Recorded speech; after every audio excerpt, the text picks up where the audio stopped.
horas que eu já marquei. Eu posso botar aí nessa conta aí. Cult, Van Basten, Roberto. Roberto voltou da Europa, né? E já estreou contra o Corinthians fazendo 5 gols. Estava nesse jogo? Tava nesse jogo. Trabalhando um jogo espetacular. como torcedor? Eu já estava trabalhando, mas não fiquei no banco nesse jogo. Não fiquei no banco. Mas foi um jogo, assim, espetacular, né? Um negócio inacreditável. Cara, o Roberto foi o depoimento que eu dei lá no Sport TV. Quando ele morreu. O Roberto é meu super-herói. Né?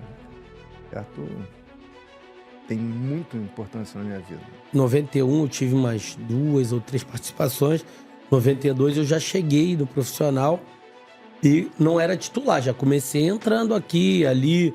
Um jogo o Roberto não jogava, eu jogava. O outro jogador não jogava, eu entrava e fui girando aquilo ali. Aí numa parte de 92. Depois eu já comecei a me firmar. Joguei muitos jogos. Aquele campeonato ali de 92. Joguei em 93 e joguei em 94. Fui tricampeão, foi um assim... Esses 3 títulos se tornou um só.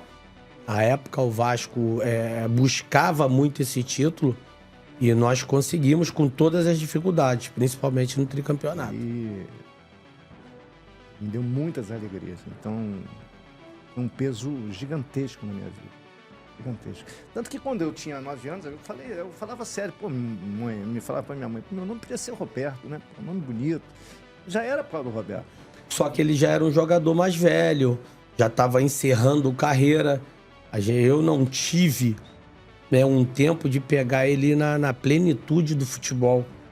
Uns 7, 8 anos antes, era muito novo. Se eu pego o Roberto ali, ele teria uma capacidade muito maior, mais velocidade, mais força.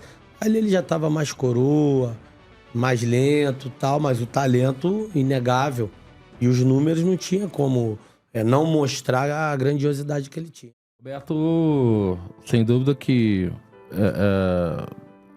vai ser o maior ídolo de todos os tempos do Vasco. Acho que não vai ter outro jogador, ainda mais nessa atual circunstância, que a gente tem jogadores que ficam pouco tempo nas equipes. O Roberto, além de ser o maior ídolo, o Roberto era generoso, era bondoso com quem estava subindo. O Roberto sempre apoiava.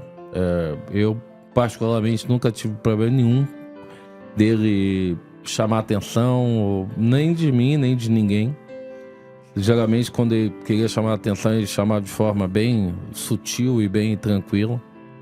Então, você ter tido um ídolo como o Roberto, assim, no começo, não somente eu, mas acredito que todos eles, todos nós que subimos juntos, tínhamos muita vergonha de olhar para o Roberto ou de estar ali com o Roberto no vestiário. Roberto e Romário eram atacantes que você não podia dormir, não podia cochilar. Dormir, você olhava 3. Aliás, o Roberto tinha uma outra qualidade, ele é um exímio batedor de faltas, então nem podia fazer falta. Então era difícil. O Roberto, cara, sempre foi um cara que dispensa qualquer tipo de comentários. Ele sempre foi um gentleman, sempre foi um cara... eu não tive a oportunidade de ver ele jogar, mas eu acho que ele foi como pessoa proporcionalmente o que ele foi dentro de campo.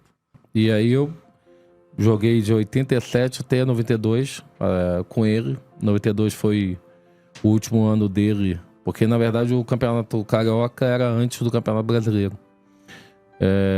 O Campeonato Carioca era no primeiro semestre, pegava ali até junho e depois tinha o Campeonato Brasileiro. Então, o último ano dele tinha eu e Edmundo como atacante, porque na verdade ele começou... O que ele fez lá atrás, em 87, com o Romário e o Mauricinho, ele começou a fazer comigo com o Edmundo, tanto que eu faço 14 gols no Campeonato Carioca de 92. O Edmundo, eu acho que fez 12 e ele fez 11. Então ele sempre foi no final da carreira, foi mais assistente do que propriamente queria fazer gol e dividia essa situação de forma muito tranquila. E quando saía pênalti, eu tava no último ano, brigando com ele para ser artilheiro do Campeonato Carioca, ele mandava eu bater.